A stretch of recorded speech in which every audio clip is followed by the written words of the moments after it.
আজকে আমরা জানব লুপ সম্পর্কে। লুপ কি? লুপ হচ্ছে মানে একই কাজ বারবার করা। একটা জিনিস আমরা যখন বারবার করি এটাই মূলত হচ্ছে কি লুপ। তো তোমাকে যদি বলা হয় যে বাংলাদেশ শব্দটা তুমি হচ্ছে 5 বার লেখো, তাহলে তুমি কী করবা? তুমি হচ্ছে একটা হাতের মধ্যে গণবা।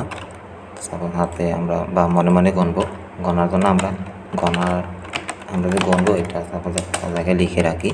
প্রথমত আমাদের গণনা শুধু কি শূন্য থাকার পর আমরা হচ্ছে লিখলাম বাংলাদেশ। লেখার পর আমাদের গণনাটা কি 1 করে দিব। তারপর মনে করো আমরা আরেকবার লিখলাম, তারপর কি 2 করে দিব। তারপর আরেকবার লিখলাম 3 করে দিব। আরেকবার লিখলাম 4 করে দিব। আরেকবার লেখার পর 5 করে দেব। তো আমাদের যদি 5 বার বাংলাদেশ লিখতে বলা হয় আমরা এইভাবে লিখতে পারি। এখন যদি মনে করো যে 500 বার লিখতে বললো, 500 বার লিখতে বললে এইভাবে হাতে লেখা ম্যানুয়ালি এটা কপি পেস্ট করলেও কিন্তু বেশ টাইমের ব্যাপার। তো এই বিষয়টা আমরা প্রোগ্রামের সাহায্যে অনেক সহজেই করতে পারি। আমরা একটা কোড লিখি তাহলেই বুঝতে পারবে। আমাদের প্রোগ্রামিং করার জন্য আমাদের কোডকে বোঝাইতে হবে, কম্পিউটারকে বোঝাইতে হবে আমরা কতবার লিখবো, কখন থামতে হবে, ঠিক আছে? আচ্ছা, লুপ হচ্ছে এখানে কয়েক ধরনের আছে। আমরা আজকে মূলত ফর লুপ নিয়ে আলোচনা করব। তো ফর লুপটা লিখে এক্সাম্পল দিলে তুমি বুঝতে পারবে। তো আমরা ফর লুপটা লিখি। ফর লুপের সিনট্যাক্সগুলো হচ্ছে এরকম। প্রথমে ফর লিখতে হয়, তারপর হচ্ছে একটা ভেরিয়েবল লিখতে হয়। ভেরিয়েবলটা কি তোমরা নিশ্চয়ই জানো, যেটা ভ্যালু হচ্ছে আমরা চেঞ্জ করা যায়। যেমন এখানে কি কাউন্টার নামে আমরা একটা ভেরিয়েবল নিয়েছিলাম। এই ভ্যালুটা প্রথমে 0 ছিল, তারপর 1 2 3 4 5 এইভাবে বাড়তেছে, ঠিক আছে? তাহলে আমরা এখানে ওই ভেরিয়েবলের নাম কাউন্টারই নেই, কাউন্টার। তারপর লুপের ক্ষেত্রে ইন রেঞ্জ লিখতে হয়। রেঞ্জের ভিতরে আমাদের লিখে দিতে হয় যে আমরা এই লুপটা কতবার চালাবো। আমরা যেহেতু এখানে 5 বার বাংলাদেশ লিখতেছি, তাহলে কি আমাদের লুপটার ভিতরে 5 লিখে দিব, ঠিক আছে? তারপর আমরা এই লুপের ভিতরে আমরা প্রতিটা ইটারেশনে কী করবো সেটা লিখে দেবো। আমরা প্রথম ইটারেশনে বাংলাদেশ লিখছি, দ্বিতীয় ইটারেশনে এটা লিখছি, তৃতীয় ইটারেশনেও এটা লিখছি। প্রত্যেকটা ইটারেশনে আমরা কী করতেছি? বাংলাদেশ লিখতেছি। তাহলে বাংলাদেশ লেখার জন্য কী করতে হয়? প্রিন্ট ব্যবহার করে লিখতে হয়, তোমরা জানো নিশ্চয়ই। এখানে প্রিন্ট, তারপর আমরা বাংলাদেশ লিখে দিই, ঠিক আছে?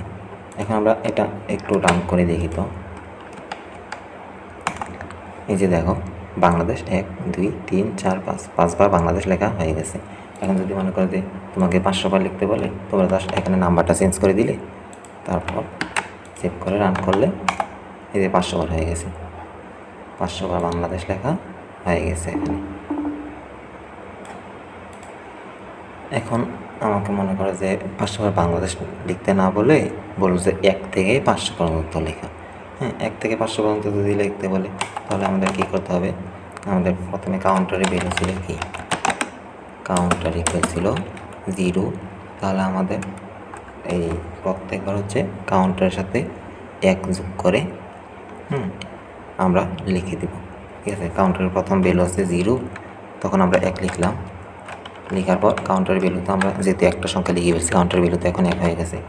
তারপর আমাদের এখন কী লিখতে হবে? 2 লিখতে হবে। এখন 2 যদি আমরা এক কাউন্টার সাথে আবার 1 যোগ করি তাহলে 2 হয়ে যায়। এখন 2 লেখার পর যেহেতু 2টা সংখ্যা হয়ে গেছে, এখন আমরা কাউন্টার লিখলাম। তারপর আমরা 3 লিখবো, 4 লিখবো, 5 লিখবো, ঠিক আছে? এবং এটা সর্বশেষ হয়ে যাবে কি 5। আমরা এই জিনিসটা এখানে একটু দেখি। এখানে যেহেতু কাউন্টার অলরেডি আছে, তাহলে আমরা কাউন্টারের সাথে 1 যোগ করে কাউন্টারের সাথে 1 যোগ করে আমরা প্রিন্ট করি কাউন্টার যোগ 1। প্রথমে কি কাউন্টার ভ্যালু 0 ছিল, তারপর কিন্তু আমরা তো 0 প্রিন্ট করবো না, আমরা 1 থেকে প্রিন্ট করব। তাহলে আমরা কি কাউন্টারের সাথে 1 যোগ করে আমরা প্রিন্ট করবো। এটা আমরা একটু রান করে দেখি। এই যে দেখো আমরা 500 পর্যন্ত লিখেছিলাম, এই জন্য 500 পর্যন্ত প্রিন্ট হয়ে গেছে। এই যে একদম শুরুতে 1 থেকে শুরু করে 500 পর্যন্ত প্রিন্ট করা হয়ে গেছে। এখন মনে করো আমরা আরেকটু অ্যাডভান্সে যাই। মনে করো আমাদের এখানে হচ্ছে কি, এখানে প্রত্যেকটা লুপের মধ্যে আমরা শুধু ওই নাম্বারটা প্রিন্ট না করে, ওই নাম্বারটা প্রিন্ট না করে 1 থেকে ওই নাম্বার পর্যন্ত আমরা প্রিন্ট করব। মানে কি হলো? তাহলে আমরা এই প্রত্যেকটা, যেমন প্রথম রোয়ের ক্ষেত্রে, প্রথম ইটারেশনের ক্ষেত্রে আমরা শুধু আমরা শুধু এক প্রিন্ট করবো না, বরং 1 পর্যন্ত যতগুলো নাম্বার আছে ততগুলো প্রিন্ট করবো। 1 পর্যন্ত শুধু একটাই নাম্বার আছে। 2 এর ক্ষেত্রে আমরা কী করবো, 2 পর্যন্ত যতগুলো নাম্বার আছে ততগুলো 1 2 প্রিন্ট করবো। 3 নাম্বার ইটারেশনে কী করবো, 3 পর্যন্ত যতগুলো নাম্বার আছে ততগুলো প্রিন্ট করবো। তাহলে 1 2 3। 4 নম্বরের ক্ষেত্রে কী হবে, তাহলে 1 2 3 4। এবং 5 নম্বর হবে 1 2 3 4 5। তাহলে এই জিনিসটাই আমরা এখানে তাহলে কী করতেছি, আমরা এখানে 5 করে দিই। তাহলে আমাদের এখানে এই কাউন্টারের ভ্যালুটা প্রিন্ট করলাম। প্রিন্ট করে আমরা একটা কোলন দিলাম এবং স্পেস দিলাম, এবং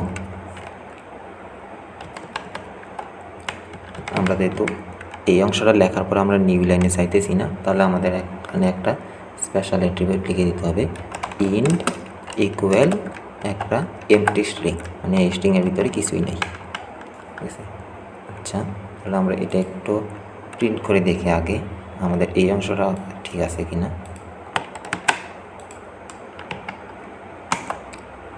এই যে এখানে এই অংশটা আছে, কিন্তু আমাদের নিউ লাইনে যাইতেছে না। অর্থাৎ এটা করার পরে যে আমাদের নিউ লাইনে যাওয়া দরকার, এই 2টা তো আমাদের নতুন আরেকটা লাইনে থাকার কথা, 3ও নতুন আরেকটা লাইনে থাকার কথা।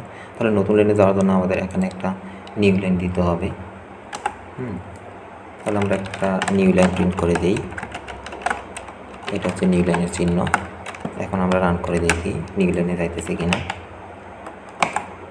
এখন নিউ লাইনে যাইতেছে। এখন আমাদের আরেকটা কাজ হচ্ছে, এই যে আমরা দ্বিতীয় রোতে আসলাম, দ্বিতীয় রোতে 1 থেকে 2 পর্যন্ত প্রিন্ট করতে হবে, দ্বিতীয় রোতে 1 থেকে 3 পর্যন্ত প্রিন্ট করতে হবে। তাহলে এই জিনিসটা কিন্তু আমাদের ভিতরে আরেকটা লুপ কাজ করতেছে। আমরা প্রথমে লুপটা দিয়ে আমরা হচ্ছে এই কাউন্টারের মাধ্যমে রোগুলো চেঞ্জ করলাম।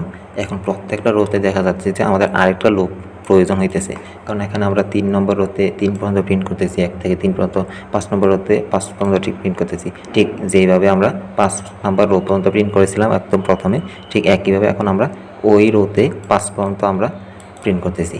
তাহলে আমরা এখানে ভিতরে আরেকটা লুপ দিতে হবে, অর্থাৎ প্রত্যেকটা ইটারেশনে এইটা প্রিন্ট করার পরে আমাদের একটা লুপ চলতেছে, এইটা প্রিন্ট করার পরে একটা লুপ চলতেছে, এটা প্রিন্ট করার পরে একটা লুপ চলতেছে। তাহলে মূলত কি এই লুপের ভিতরে আরেকটা লুপ আছে, যেই লুপের রেঞ্জ হবে এই ভ্যালুটা পর্যন্ত। তাহলে এই কাউন্টার পর্যন্ত আমাদের আরেকটা লুপ চলবে। তাহলে ওই লুপটা আমরা একটু লিখি। ফর আমরা এটার ভ্যালু দিতে পারি কলাম ইন রেঞ্জ। এইটা কত পর্যন্ত চলবে, এই ভ্যালুটা যত। আর এই ভ্যালুটা আমরা কোথা থেকে পেয়েছি, কাউন্টার +1। আমরা এই ভ্যালুটাই তো মূলত আমরা এখানে প্রিন্ট করছি, তাই না, 3 2 4। এই ভ্যালুটা আসছে কোথা থেকে, এই কাউন্টার ভ্যারিয়েবল থেকে, কাউন্টার +1 ভ্যালুটা। তাহলে আমরা এই ভ্যালুটাই আমরা এখানে রেঞ্জে বসাই দিই, কাউন্টার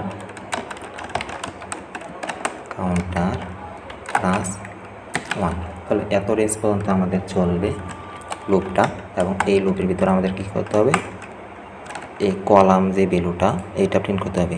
অর্থাৎ লক্ষ্য করে দেখো, আমাদের কাউন্টার মনে করো 3, যখন কাউন্টার 3 হবে, কাউন্টার প্লাস যখন আমাদের 3 হবে, তখন আমরা 1 থেকে 3 পর্যন্ত প্রিন্ট করব। ঠিক আছে, তাহলে আমরা এই 1 থেকে 3 পর্যন্ত এই ভিতরে লুপ দিয়ে 1 থেকে 3 পর্যন্ত যাইতেছি। কাউন্টার যখন 3, তখন প্রথমে কলাম ছিল 1, তারপর 2 হলো, তারপর 3 হলো।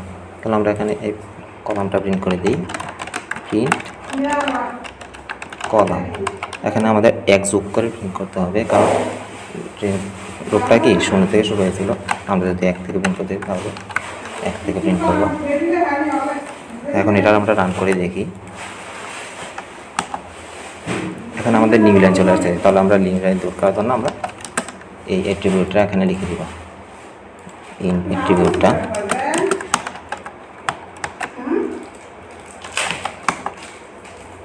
এই যে হয়ে গেছে। এখন আশা করি তোমরা বুঝতে পারছো।